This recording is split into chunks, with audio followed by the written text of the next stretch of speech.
Hi friends, this is Fani Bhushan Nagula. Today we are going to learn about constant throughput timer.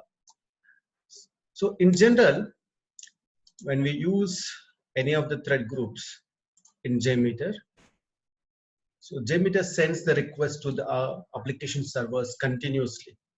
So all the concurrent users, like for example, if you're using uh, the, the duration in normal thread group, or maybe ultimate or stepping thread group, or any other thread group which we have learned in the last few sessions. So JMeter sends a request to the application server continuously, one after other. But in the real scenario, if you observe, there is always a time interval between the request. So we might be taking time to give inputs, or maybe we might be thinking and giving input and clicking on some button or links something. So sometimes apart from our thinking, means user thinking about certain things and giving input and clicking on the buttons or the links, so some network delay also might be there. So using thread groups, so parameters, we can manage the number of users. So if you look at any of the thread groups, so normally in the standard thread group, if you see, so we can provide the number of threads or users, but we need to test the application. There are certain scenarios we might face. We need to test the application with a different scenario, like number of requests per minute or per second. So this is where the throughput concept comes into the picture. So we have a fixed quantity of users, but we need to test the application with different number of requests per minute or second. So the throughput is a measure. It's a measure measured as total number of transactions or requests per minute or second. This is called throughput per second, or you may say the throughput per minute. So it reflects the capacity of the server or the network.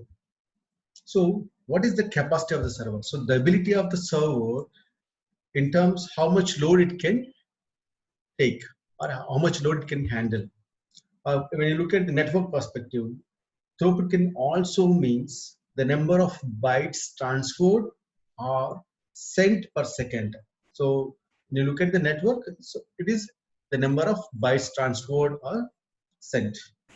So now when we combine this throughput into constant throughput timer, so as using this timer concept, we are trying to fix the required, means the required transactions per second. So you want to inject the load using this concept. The constant throughput timer will introduce the random delays between the requests in such a way that the required throughput is sent to the application. So using this timer, we will be able to inject the required TPS on the application and the network. So uh, I just opened this constant throughput timer. Let me remove it first and so I've added a thread group and I will add the constant throughput timer also. So under the timers, we have constant throughput timer. So part of this, we have we have name, comments, and there is a delay before each affected sampler. So this section have two options. One is target throughput in brackets, in parentheses, in samples per minute. So you're saying throughput which you want the timer to try to generate. So this is where how the TPS needs to be generated. That's what you're setting here, and calculate the throughput based on, there are various options here. We will as part of this session, we will go through this thread only and all active threads. Apart from that, we also have all active threads in each current thread group, all active threads shared, all active threads in current thread group shared. So let's understand how this thread only works. So let me, before I explain this thread only, let me add dummy sampler. So I am using constant time throughput timer. I have added dummy sampler, and I will be adding some listeners. I will use aggregate report. Now, as part of this, I want to inject around 60 samples per minute. This is my throughput which I want to inject. Now, how it will work? In my thread group, I want to give 10 virtual users.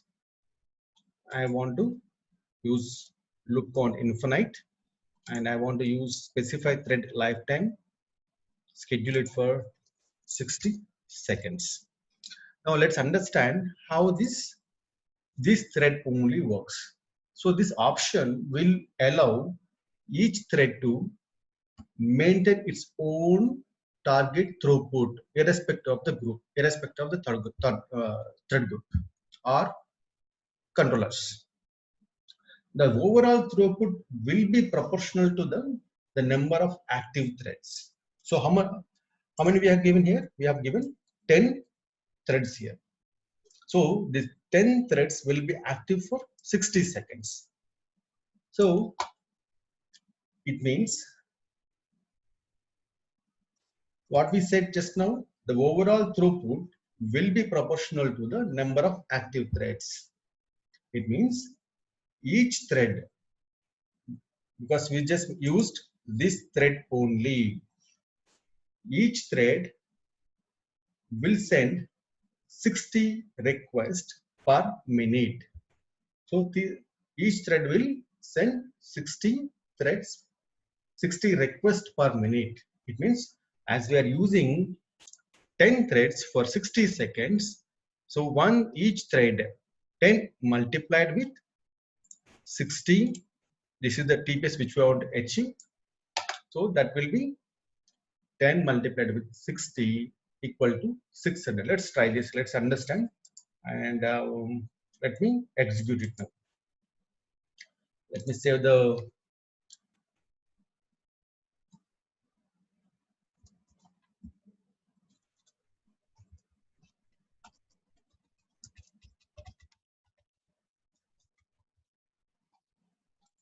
using constant throughput timer. This is the name of the JMX. So let's see how it is getting executed. So as we mentioned, this option allows each thread to maintain its own target throughput. It means the target throughput what we are given in the constant timer is 60 samples per minute.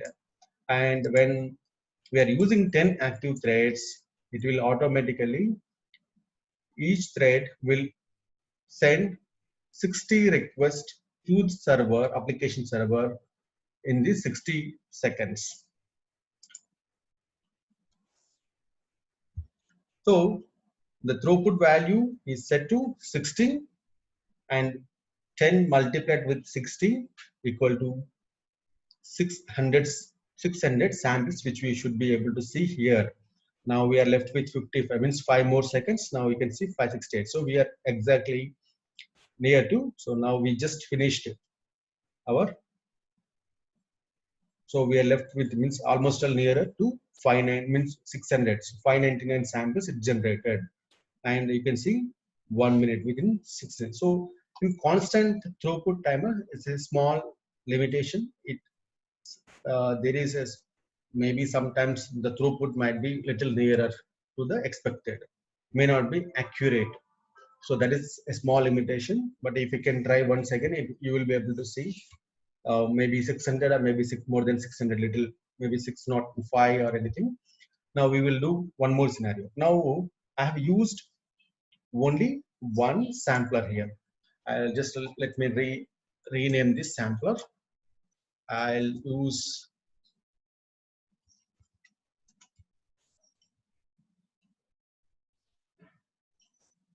so I just renamed the dummy sampler to request one, and let me add one more sampler here. one more dummy sampler. So I rename it to request 2. So I have 2 samplers here and the constant throughput timer, and I'm not changing anything as part of the target throughput. It is still 16, and I'm using the same calculate throughput based on this thread only. Now let's go and execute how it will work. I'm erasing all the results here and executing it for the same with the same 10 virtual users, and I'm going to use the same duration 60 seconds. So here the only difference what we have used is constant throughput timer is at a thread group level, and we have 2 samplers under this thread group, and we are using aggregate report to view the results. Now, as you just learned, each thread group will perform 60 transactions per minute. So because we are also using 60 seconds, that is a minute. So it is going to perform 60 transactions. But we have 2 requests here, 2 samplers. Now, how this has been distributed among these 2 samplers, let's understand. So we are about to finish the transactions on the right top corner. If you observe, yeah, we just finished our. So all 10 active threads are clear now. So it's just 1 minute completed, and if you observe 600 samples generated. So this is our required throughput being generated with the 10 virtual users for 60 seconds. So if you observe the required throughput being distributed between the requests, the samples which are available under the thread group. So each request 1 and request 2 received 50% of the samples. So request 1 received 300 samples and request 2 received 300 samples. It means the TPS is achieved overall at a thread group level, and the samplers received the expected or the required throughput in divided to each sampler. Now let's understand the same thing. Now if you see, the throughput is 9.9. So the throughput what it has been achieved. So if you divide 600 samples, if you divide the 600 samples, divide by 60 seconds, that is the duration which you have given. So that is around 10 TPS. 10 TPS is generated. So it is around 9.9. So we can just make it round. It is 10 TPS which have achieved as part of this. Now let's understand, if I change this to all active threads, what is the difference now? All active threads. Now let's execute it and observe this result. Then I will explain you the execute it. Let me erase the result and I'm going to execute it now. I'm using all active threads. So the meaning of all active threads is the target throughput divided among all active thread groups, all active threads. For example, if you're using constant throughput timer at a test plan level, it is applicable at a test plan level. So even if you if you have used more than one thread group, but the throughput is divided among all threads in all thread groups. So each thread will delay as needed. So automatically the constant throughput timer takes care of as required the 60 samples per minute. It will delay the request to the server as needed based on when it last ran. So now let's go in, because we have just completed our 60 seconds. We have a completed execution. If you go and observe the aggregate report, now it is not executed 600 samples like earlier. did not execute 600 samples. But if you have observed, it injected 1.1 transactions per second throughput. This is what we have achieved now. So earlier when we have used this thread only option, it executed all 600, means 10 threads multiplied with 60 target throughput. So it is 600 samples it generated. But now when we are using all active threads, the target throughput is divided among all active threads in this thread group, and each thread will delay as it required to achieve that particular target throughput, that is 60 samples per minute. Now in our case we want to achieve 60 samples per minute is equivalent to your 60 samples per minute equal to 1 TPS. So this is, now we got around 1.1 seconds, 1.1 TPS here. So we have achieved our required throughput. This is how we will be using the constant throughput timer. So we will learn the other options in the constant throughput timer in the next session. Thanks for watching the video. Please subscribe to my channel and click on the like button and click on the bell icon to get the notifications on my next videos. Thank you.